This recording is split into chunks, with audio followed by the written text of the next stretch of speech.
తెలంగాణకు BRS party పాలననే Srirama రక్ష అనేది ప్రజలు ఇప్పుడు గమనిస్తున్నారు. వెంకటరెడ్డి గారు, కాంగ్రెస్ పార్టీ జోరు మీద ఉందా, బీఆర్ఎస్ పార్టీ డీలా పడిపోతుందా? ఈ రెండింటినీ కూడా బీజేపీ చాలా క్షుణ్ణంగా గమనిస్తోంది. ఎందుకంటే ఏ కొంచెం ఛాన్స్ దొరికినా కూడా బీజేపీ బలపడటానికి. అఫ్కోర్స్ ఇప్పటికే తెలంగాణలో బీజేపీ బలపడింది అని బీజేపీ నాయకులు చెప్తున్నారు. కొన్ని వాస్తవాలు కూడా, అండ్ ఎలక్షన్ పోలింగ్ శాతం చూసుకున్నా, ఓటింగ్ శాతం చూసుకున్నా కూడా నిజంగానే బీజేపీ తెలంగాణలో బలపడింది. కాబట్టి ఏంటి పరిస్థితి భవిష్యత్తులో? మళ్ళీ మేమే అధికారంలోకి వస్తాం తెలంగాణలో, లేదా ఇప్పుడు కూడా ప్రధాన ప్రతిపక్షంగా మేమే ఉంటాము, బీఆర్ఎస్ పార్టీ పని అయిపోయింది, ప్రజా సమస్యల మీద పోరాడేదే మేమే అని చెప్పేసి బీజేపీ నాయకులు మాట్లాడుతున్నారు. సో ఈ రెండిట్లో ఏది వాస్తవం? బీఆర్ఎస్ పార్టీ డీలా పడిపోతుందా, కాంగ్రెస్ పార్టీ జోరు మీద ఉందా, బీజేపీ పార్టీ పరిస్థితి ఏంటి అనేది? అందరికీ నమస్కారం. కాంగ్రెస్ పార్టీ జోరు మీద కాదు, ప్రచారాలకి జోరు మీదగా కనబడతా ఉంది. ఎంతసేపు ఉన్నా కూడా ఏదో ఒక చిన్న పని చేసి గోరంతా చేసి కొండంతా చెప్పుకున్నట్టుగా చిన్న చిన్న పనులు చేస్తుంటది. అంటే ఈ 6 గ్యారెంటీల్లో అమల్లో భాగంగానే ఈ రుణమాఫీ కూడా చేస్తా ఉన్నారు. చిన్నది ఏది, ఇప్పుడు 30% వరకే రుణమాఫీ చేశారు ఇప్పటివరకు, ఇంకా 70% ఉంది చెప్పాలంటే. ఏమంటున్నంటే ఈ 30% కాదు, 50% కాదు, టోటల్ గా 100% చేసి ఆగస్ట్ 15 తర్వాత సంబరాలు చేసుకోవాలి. మొన్న పార్లమెంట్ ఎన్నికల్లో 99 సీట్లు రాగానే మేమే గెలిచినట్టుగా, మేమే అధికారంలో ఉన్నట్టుగా సంబరాలు చేసుకున్నారు. అట్లాగే ఇప్పుడు కూడా రుణమాఫీ కూడా ఇట్లాగే చేసుకుంటా ఉన్నారు. ఇది కరెక్ట్ కాదు. ఎందుకంటే ఆగస్ట్ 15 తర్వాత చేసుకోండి. దీంతో పాటుగా ఇంకా చాలా ఉన్నాయి చెప్పాలంటే. ఇప్పుడు ఇంతకుముందు ఇప్పుడు 6 గ్యారెంటీలు ఉన్నాయి, ఇంకా చాలా హామీలు ఇచ్చారు. ఈ 6 గ్యారెంటీలో భాగంగానే ఇంకా వ్యవసాయం, ఇప్పుడు రైతులకి రైతు భరోసా కింద దగ్గర 7,500 రూపాయలు ఎకరానికి ఇవ్వాలి. దగ్గర అది ఎంత టోటల్ గా 11,500 కోట్లు మరి ఇవ్వాల్సిన అవసరం ఉండే. అది పక్కన పెట్టి దాంట్లో నుంచి డబ్బు తీసుకొచ్చి 6,998 కోట్లు ఈ రైతు రుణమాఫీకి ఈ ఫస్ట్ పేజ్ లో ఖర్చు పెట్టిరు అనేది వాస్తవం కనబడతా ఉంది. ఇదంతా కూడా ఏంటంటే అప్పుడు ఇవ్వండి, రైతు భరోసా ఇవ్వండి, ఇప్పుడు దాంట్లో డబ్బుల్ని దీనికి డైవర్ట్ చేసి కొంత దీంట్లో ఖర్చు పెడతా ఉన్నారు. ఇది అంటే రైతులు మోసం చేయడం ఒక దగ్గర నుంచి చూస్తుంటే, రైతు భరోసా పక్కన పెట్టి దీనికి ఇవ్వడం అనేది, తర్వాత మళ్ళీ రేపు ఏం కట్ చేస్తారో తెలియదు. ఈ 6 గ్యారెంటీల్లో ముఖ్యంగా మనకు ఎప్పుడు కంటిన్యూస్ గా చెప్తా ఉన్నాం, 13 అంశాలు ఉంటే ఒక 4-5 అంశాలు టచ్ చేశారు. దాంట్లో ఒక బస్సు ప్రయాణం మాత్రం నడుస్తూ ఉంది. అది కూడా ఎక్స్ప్రెస్ వరకే, లగ్జరీకి లేదు, డీలక్స్ బస్సులోకి లేదు. మళ్ళీ సో ఎక్స్ప్రెస్ వరకే వాళ్ళు బస్ ప్రయాణం ఉచితంగా ఇస్తా ఉన్నారు. మిగతాది కూడా గ్యాస్ కానీ, లేకపోతే ఏదైతే ఇన్సూరెన్స్ పథకం కానీ, లేకపోతే ఎలక్ట్రిసిటీ కూడా అందరికి ఇవ్వట్లేదు. ఓట్లేసిన ప్రతి ఒక్కరికి కూడా ఎలక్ట్రిసిటీ కూడా ఏది ఉచితంగా మేము ఫ్రీ ఎలక్ట్రిసిటీ ఇస్తామని చెప్పారు.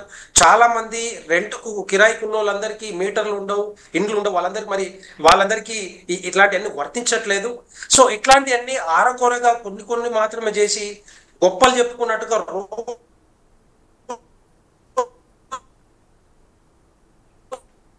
వెంకటరెడ్డి గారు, మీ వాయిస్ వస్తుంది.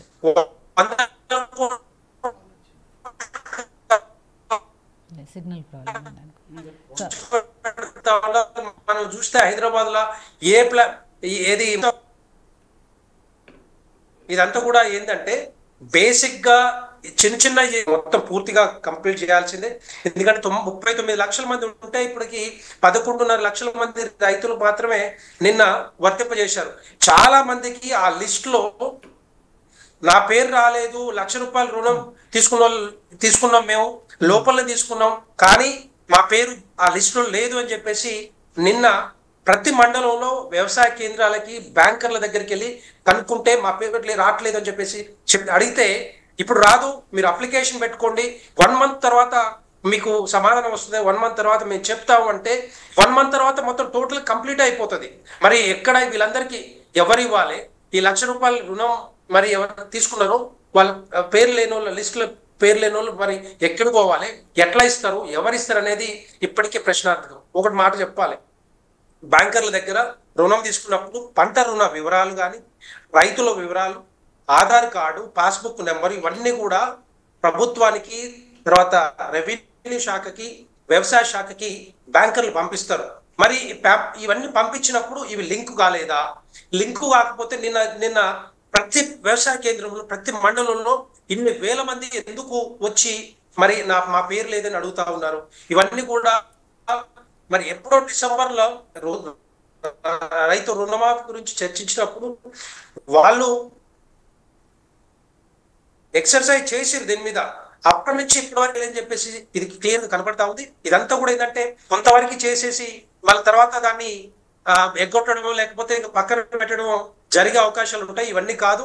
భారతీయ జనతా పార్టీ ఒకటే డిమాండ్ చేస్తా ఉంది. ఏదైతే 39 లక్షల మంది రైతులు ఉన్నారు, ఆ 2 లక్షలు ఇంకా దానికి ఏ బేస్ గా ఇస్తారనేది కాదు, ఎవరికైనా కూడా 2 లక్షల రుణం తీసుకున్న వాళ్ళందరూ కూడా మాఫీ చేయాలి. ఒకవేళ రేషన్ కార్డు ఉందా, ఆధార్ కార్డా, ఏ బేస్ మీద చేస్తారో అవన్నీ కూడా చూసుకొని చేయాల్సిన బాధ్యత రాష్ట్ర ప్రభుత్వం మీద, రేవంత్ రెడ్డి గారి మీద ఉంది. ఎందుకంటే ఇది రైతులు ముఖ్యంగా చెప్పాలంటే రేవంత్ రెడ్డి గారి ప్రభుత్వాన్ని కాంగ్రెస్ పార్టీని గెలిపించింది ఇద్దరు రైతులు, తర్వాత నిరుద్యోగులు దగ్గర 35 లక్షల మంది నిరుద్యోగులు. వాళ్ళందరూ కూడా మాకు కాంగ్రెస్ పార్టీకి ఓటేస్తే మీ అందరికి ఉద్యోగాలు ఇస్తారని చెప్పి రేవంత్ రెడ్డి గారు చెప్పారు. అట్లా అని చెప్పేసి రైతులు కానీ మరి వీళ్ళు నిరుద్యోగులు కానీ ముందుకొచ్చి ఓట్లేసి గెలిపించారు.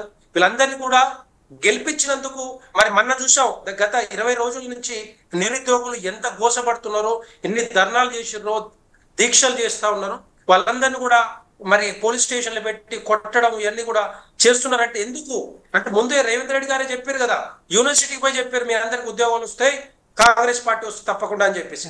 కానీ దాన్ని పట్టించుకోకుండా ఇప్పుడు ఏవైతే డిమాండ్స్ ఉన్నాయో అవన్నీ పూర్తి చేయకుండా, పిలిచి మాట్లాడకుండా మొన్న లాస్ట్ లో చేయి దాటిపోతుందన్న ట్రైన్లో అప్పుడు పిలిచి మాట్లాడి మీ అందరూ తప్పకుండా ఇవన్నీ చేస్తా ఉన్నారు. ఇప్పటికే డిమాండ్స్ అట్లాగే ఉన్నాయి.